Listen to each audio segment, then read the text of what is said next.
इधर कोरोना मरीजों के इलाज के लिए केंद्र सरकार ने नया निर्देश जारी किया है, जिसमें बिना लक्षण वाले मरीजों को कुछ दवा देने पर रोक लगाई गई है, जिसमें आइवरमैक्टिन, डॉक्सीसाइक्लिन, अजीथ्रोमाइसिन, हाइड्रोक्लोरोक्विन जैसी दवा शामिल है। बता दें कि छत्तीसगढ़ में अभी भी मरीजों को ये दवाइयां दी जा रही हैं। होम आइसोलेशन में रहने वाले एसिम्प्टोमेटिक मरीजों के किट में ये दवाएं शामिल हैं। वहीं केंद्र की नई गाइडलाइन में ये साफ कहा गया है कि इन दवाओं का कोरोना के इलाज में कोई लाभ नहीं होता, लिहाजा इन्हें नहीं देना चाहिए। वहीं प्रदेश के डॉक्टर्स के मुताबिक भी पैरासिटामोल को छोड़कर बाकी दूसरी दवाइयां नहीं दी जानी चाहिए। स्वास्थ्य मंत्री टी.एस. सिंहदेव का भी कहना है कि केंद्र के नए निर्देशों पर हमारी एडवाइजरी कमेटी की समीक्षा के बाद फैसला लिया जाएगा।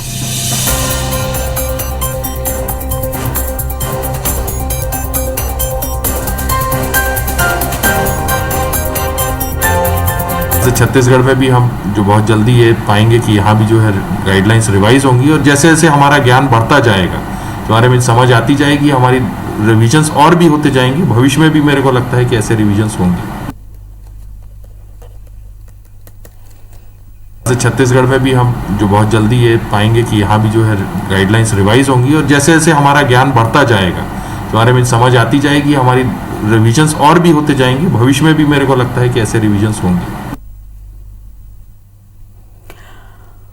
तो कुछ दवाइयों पर केंद्र सरकार द्वारा रोक लगाई गई है। आपको बता दें कि असिम्प्टोमेटिक मरीजों को दवाइयां नहीं दी जानी चाहिए। जो दवाइयां दी जा रही हैं, ये इन दवाइयों के नाम भी आप देखिए, इन दवाइयों पर केंद्र सरकार ने रोक लगाई है।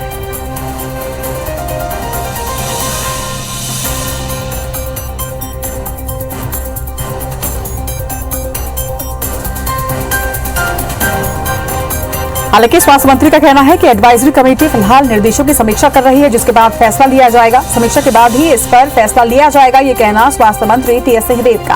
हालांकि ये माना गया है कि इन दवाइयों का कुछ खास इफेक्ट नहीं देखा जा रहा है, जिसकी वजह से इन दवाइयों को दिए जाने पर रोक लगी है, लेकिन इसके बावजूद भी ये दवाइयां दी जा रही हैं।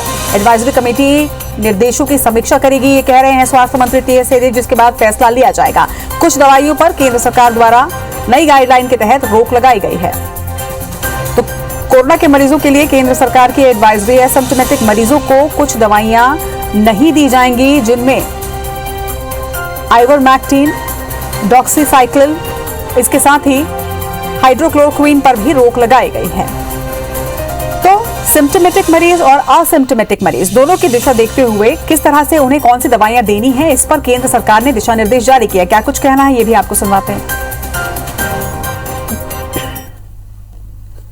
छत्तीसगढ़ में भी हम जो बहुत जल्दी ये पाएंगे कि यहाँ भी जो है गाइडलाइंस रिवाइज होंगी और जैसे जैसे हमारा ज्ञान बढ़ता जाएगा, हमारे में समझ आती जाएगी, हमारी रिविजन्स और भी होते जाएंगी। भविष्य में भी मेरे को लगता है कि ऐसे रिविजन्स होंगी।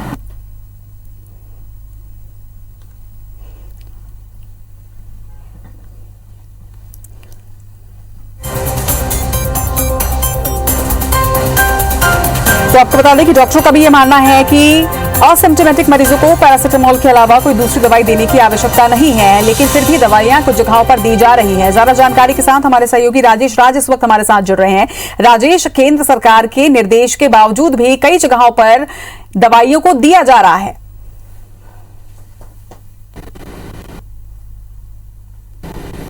राजेश, मेरी आवाज आ रही है? देखिए, कोरोना मरीजों को लेकर के हाल ही में केंद्र सरकार ने अपनी ओर से जी बिल्कुल, अगर आप जी बोलिए। तो केंद्र सरकार ने कोरोना मरीजों के इलाज के और उन निर्देशों में कहा गया है कि जो एसिम्प्टोमेटिक मरीज है उनको कोई भी दवाई देने की आवश्यकता नहीं है। अगर उनको बुखार आ रहा है, सिर्फ बुखार कम करने के लिए पैरासिटामोल देने की आवश्यकता है और इसके अलावा जो दूसरी दवाइयां हैं उसको नहीं दी जानी चाहिए। लेकिन छत्तीसगढ़ बात करें, अभी गाइडलाइन जारी हुए 3-4 दिन का करीब वक्त हो चुका है, लेकिन अभी भी छत्तीसगढ़ में जो होम आइसोलेशन में मरीज रहते हैं, जो बेसिकली एसिम्प्टोमेटिक मरीज है, उनको जो दवाइयां दी जा रही है स्वास्थ्य विभाग या नगर निगम की ओर से, वो अभी भी उसमें कई तरह की दवाइयां शामिल है।